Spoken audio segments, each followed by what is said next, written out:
ante ustedes en algunas horas de conversación, puedo decirle, porque de alguna manera nos comunicamos.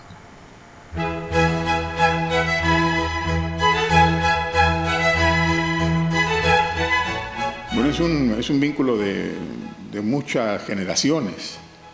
Nuestras familias han estado incluso emparentadas en varias generaciones. Nuestros padres coincidieron en el año 30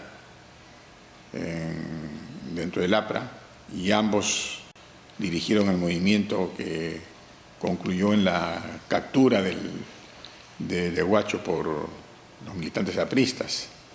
Virtualmente mi padre nos marcó a todos en nuestro desarrollo, porque nos fue haciendo conocer lo que él quería y sabía del Perú antiguo. Él habla de la gente que bajaba en el ferrocarril de Huacho de Sayán.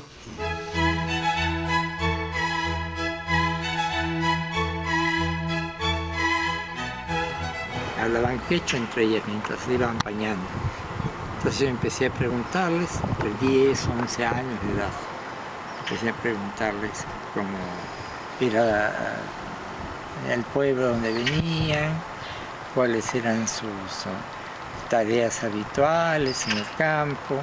Me sorprendía un sonido como el de che, que yo no estaba habituado a pronunciar.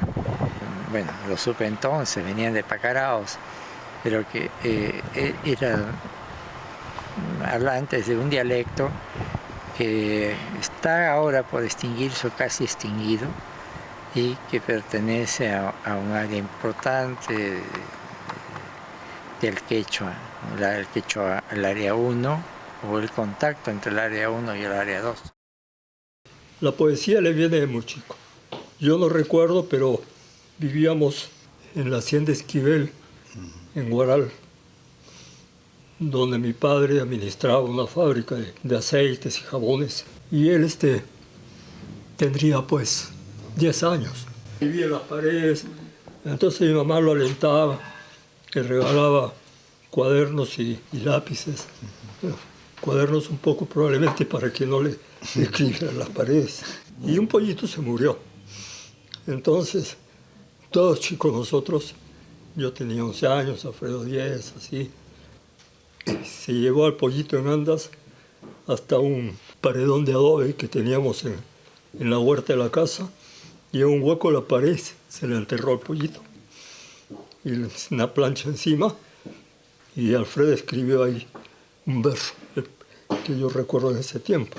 Dice: bajo esta lápida fría yace un pollito cualquiera, lo mató la triste vida para que gallo no fuera. Y un día estábamos descansando en una plazoleta junto a la estación del ferrocarril de Huacho, y de repente se acercó a nosotros una chiquilla rubia y me dijo: mi hermana dice que le gustas. Era de familia francesa, y empezó a decir algunas palabras en francés. A él le gustó, nos veíamos regularmente, lo acompañaba porque él siempre quería ir a visitarla, y a la larga hicieron una amistad muy interesante, ¿no? Una especie de primer amor, si se quiere. Un día fuimos a visitarla, estaba muy enferma, se puso mal y murió. Eso fue enorme. El mundo de Alfredo se desplomó. Alfredo reaccionó con furia, me acuerdo. Empezó contra la vida que le había hecho esa mala jugada. Entonces escribía versos en su francés, pero con tinta roja y en cuadernos de tapa negra. Los primeros recuerdos que yo tengo están ligados a lo que fue la Guerra de España y luego la Guerra Mundial, la Segunda Guerra Mundial. Entonces, en todo ese batallar, todo esa rebeldía en el caso de los republicanos españoles frente al que realmente fue el rebelde de Franco. Esa valentía me inclinaba a abandonar el colegio en el que estaba, que era un colegio marista, hermanos maristas, ¿no? Y yo no tenía nada de cura y no lo soportaba. Luego, hacia los 13 años, fui a un colegio nacional al que yo mismo postulé y gané una beca porque me enteré que la municipalidad daba becas y me interesé por ir a este colegio nacional porque mi padre había sido de allí, había estudiado allí y porque además en ese tiempo tenía bastante fama de colegio rebelde, de colegio agitado y bueno, eso se me hacía para mí importante. Del año 43-44, él va a segundo de media, o sea, en sus 14 años, a Guadalupe y termina allí. En ese colegio había 1000 alumnos de distintas provincias y habría hablantes de quechua y de otras lenguas peruanas. Y comencé a averiguar sobre variantes del quechua y anotándolos por lugares. Y haciendo inclusive que los propios muchachos discutieran, no, esto es así se dice, no se dice así, esto no es quechua, así es quechua.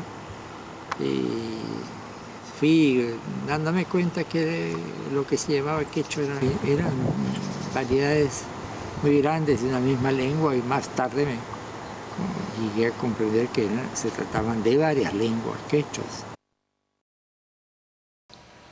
Y él venía ya de tener una actividad política muy definida y muy combativa, porque participó y fue uno de los dirigentes de la toma del Colegio Guadalupe, alrededor de 1944-45. El 45 es el fin de la Guerra Mundial, Prado da el gobierno al Frente Popular, que llevaba como candidato a la presidencia a Bastante Rivero. Fue para muchos de nosotros este largo periodo que venía, creo que de los años, por lo menos de los años 20, largo periodo de concientización, de formación de conciencia revolucionaria, que se fue transmitiendo de padres a hijos. Yo recibí a mi padre, que había escuchado variate, que había vivido al lado de gente aprista, tenía un tío que era aprista y dirigente aprista también.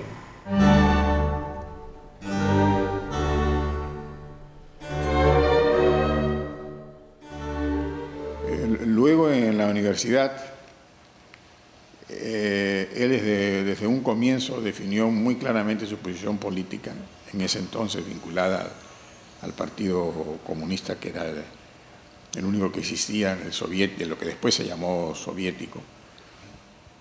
Coincidimos Alfredo Torero, Isaac Humala, yo, en otras especialidades, Francisco Stasny y algunos más, pero ni Torero ni yo tuvimos la vocación de seguir estudios de jurisprudencia y los abandonamos. Y cada uno de nosotros eligió dentro de letras una especialidad diferente, en mi caso historia, en el caso de él historia y literatura. No había entonces lo que después se llamaría lingüística, que fue uno de los iniciadores precisamente Alfredo Torero. Sí, lo conocí. Ha sido precisamente en el año 1952 en San Marcos, como estudiantes del primer año de Derecho, y un buen estudiante, muy aficionado al quechua. Tenía talla de investigador, mientras los otros teníamos otras inquietudes. Además tenía una vida ordenada.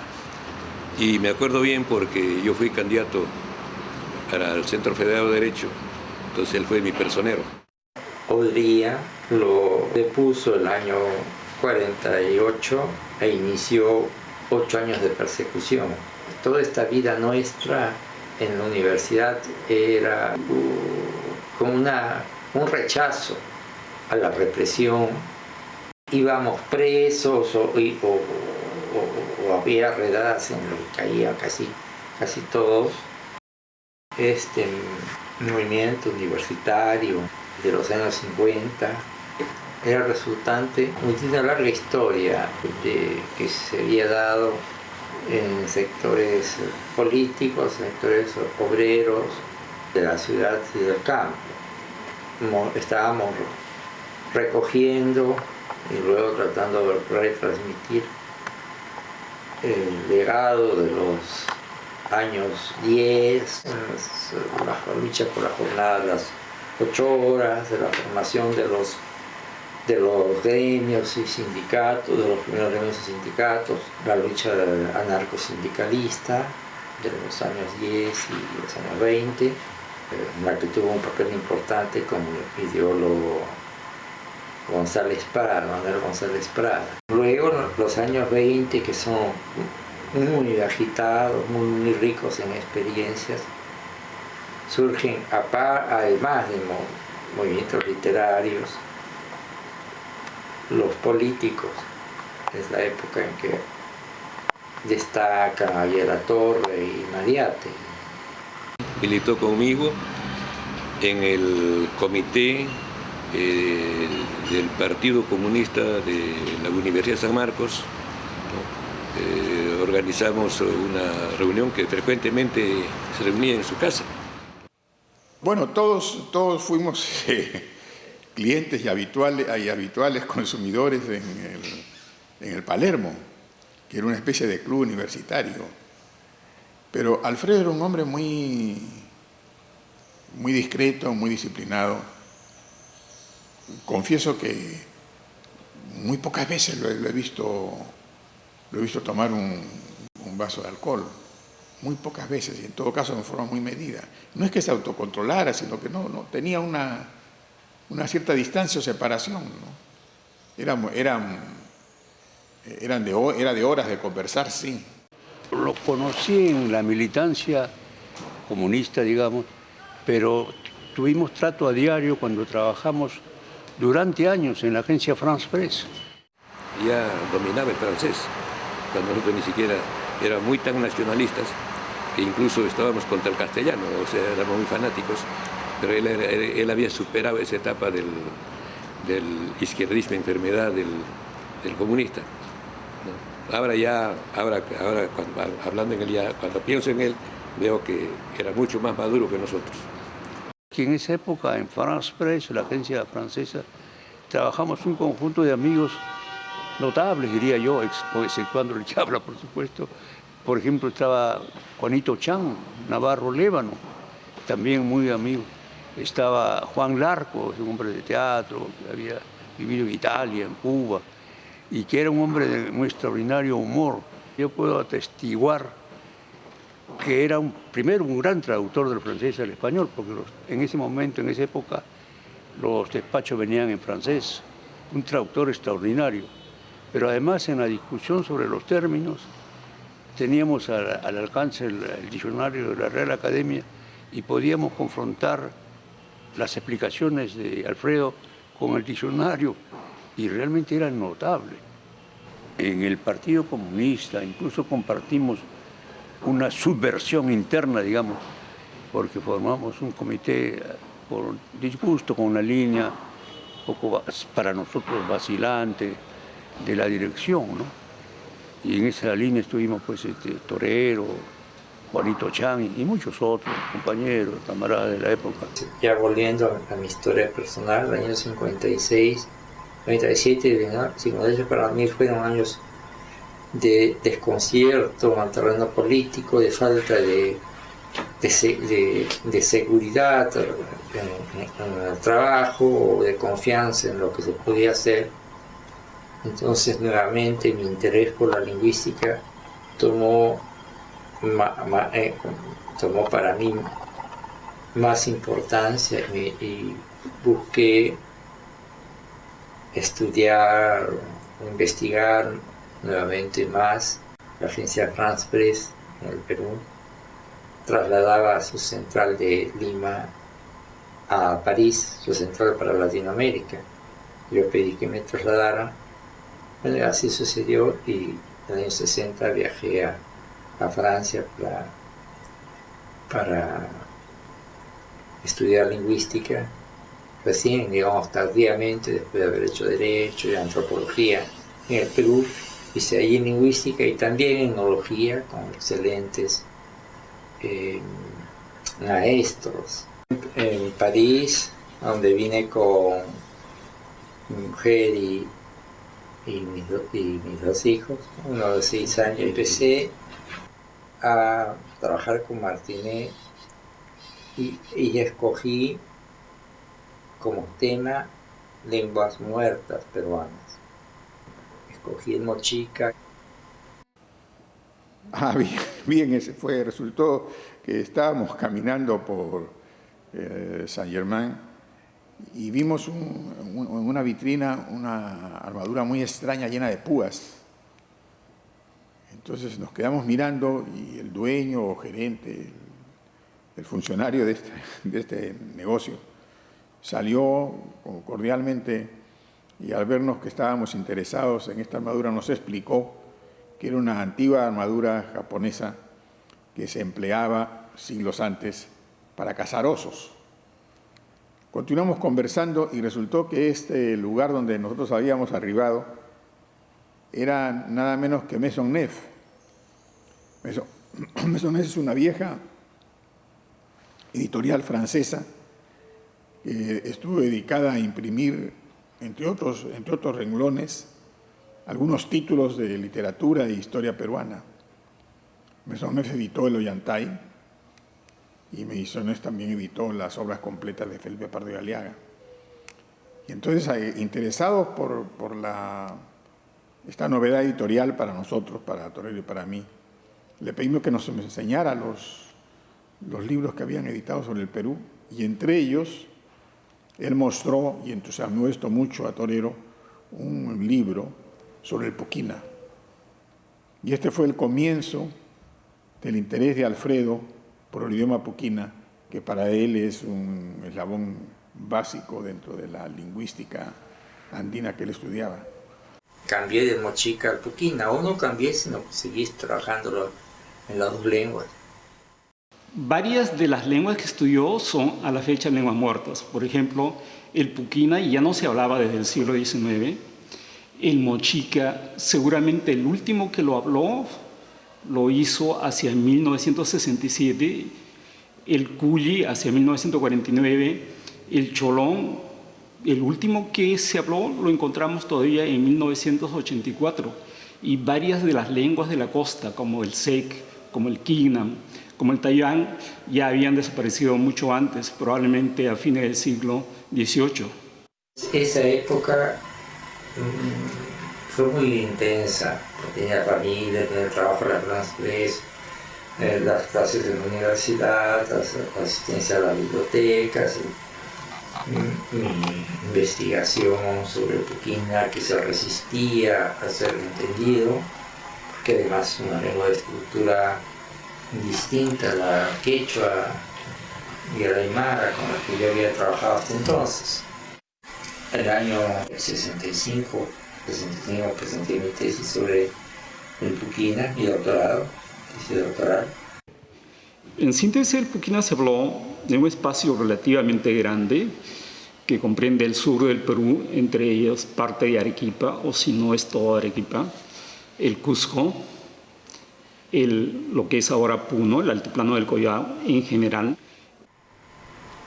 Al mismo tiempo, no dejé naturalmente de llevar una vida política, porque nuestro país seguía agitado y el mundo estaba agitado.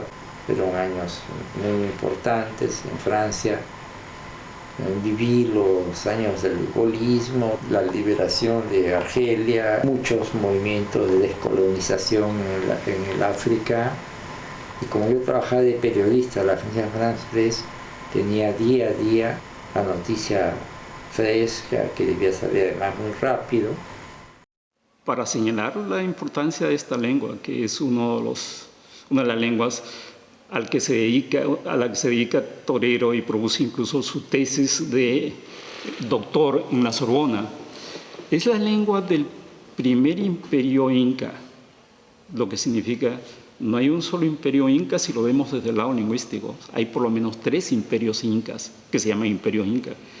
El primero es el imperio inca cuya lengua es el puquina y tiene su asiento como imperio la zona del altiplano, y seguramente los sitios arqueológicos como lo de Tiahuanaco tienen que ver con este imperio. En el Perú, entre tanto, el APRA se había partido, se había formado un grupo encabezado por la Puente Uceda, que tomó nombre de APRA Rebelde. El segundo imperio inca es el imperio que dura mucho más largo tiempo. Y uno puede decir, es el imperio que sale del altiplano y entra al Cusco, y cuya lengua es como el aymara actual.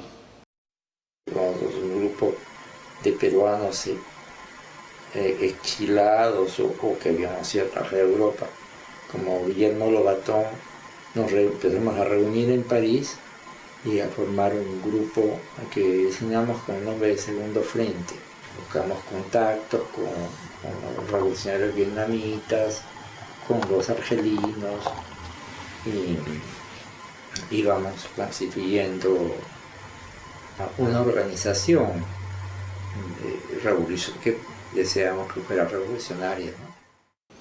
Y el tercer imperio inca es el último, muy reciente, y que tiene que ver con la adopción del quechua, que uno diría en términos de los historiadores, eso ocurre cuando los incas, seguramente aymaras, derrotan a los chancas y salen hacia el norte. Y en el norte se hablaba pues el quechua. Y el imperio se convierte en quechua.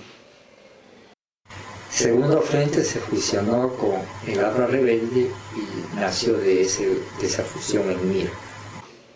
Y el idioma puquina, para decir cuál es el espacio, asocia primero con esta formación social que llamamos el primer imperio inca, para ser más precisos, pero que abarca un territorio grande. Los nombres de lugares de Arequipa, como Tiabaya, Socabaya, tienen que ver con puquina. Eso no es ni aymara ni es quechua. Esa es una ocupación anterior a la aymara. Lo llevamos a Andahuaylías y verificamos que en el pórtico del bautismerio decía: yo te bautizo en nombre del Padre, del Hijo y del Espíritu Santo, en 5 idiomas, entre ellos el puquina, el quechua, el aymara, el latín y el español. Y él dejó al cura y al cuidante un dinero para que le hicieran un cerco de madera e impidieran que esas inscripciones se borraran por su valor histórico. Realmente se sintió profundamente satisfecho porque de alguna manera veía plasmada su teoría de que era uno de los centros en que diversas comunidades, en el tiempo los incas y aún hasta el coloniaje, seguían llegando gente de origen puquina, que hablaba el puquina, y por eso se concentraban en esa iglesia que como parroquia era de una de las más importantes de la ciudad del Cusco. Se fue configurando otro movimiento más bien dentro de Latinoamérica, que fue el del Ejército de Liberación Nacional, ELN, en el cual está Juan Pablo Chan, de mi generación, y un amigo y un contacto a la vez con Ernesto Che Guevara, ¿no? Acerca de quien estuve, pero no formé parte del Ejército de Liberación Nacional. Lobatón regresaba de la Alemania Oriental, llegó a París y convocó una reunión muy breve de algunos amigos. Yo no estaba en ese momento en París.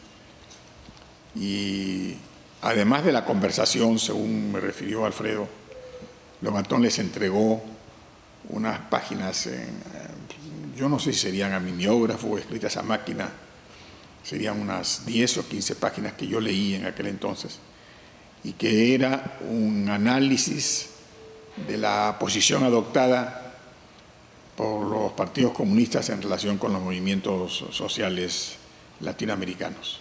La otra lengua a la que menciona es el moche. Probablemente se refiere al mochica. Hay una cultura moche que nosotros asumimos que hablaba otra lengua diferente al mochica.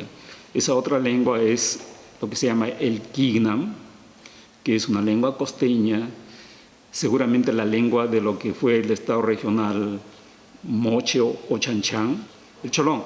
Esa es una lengua de la parte de la selva alta de Huánuco y San Martín. La última persona que habló esa lengua murió en 1983. Juan Pablo fue como un contacto que apoyaban al ejército de Liberación Nacional. Hasta el año 65, en que me doctoré y al día siguiente regresé al Perú pensando trabajar con la guerrilla, ¿no? Sumarme a la lucha. Torero publica su primer libro en 1964, que es Los Dialectos, no su primer libro, su primer artículo en una revista.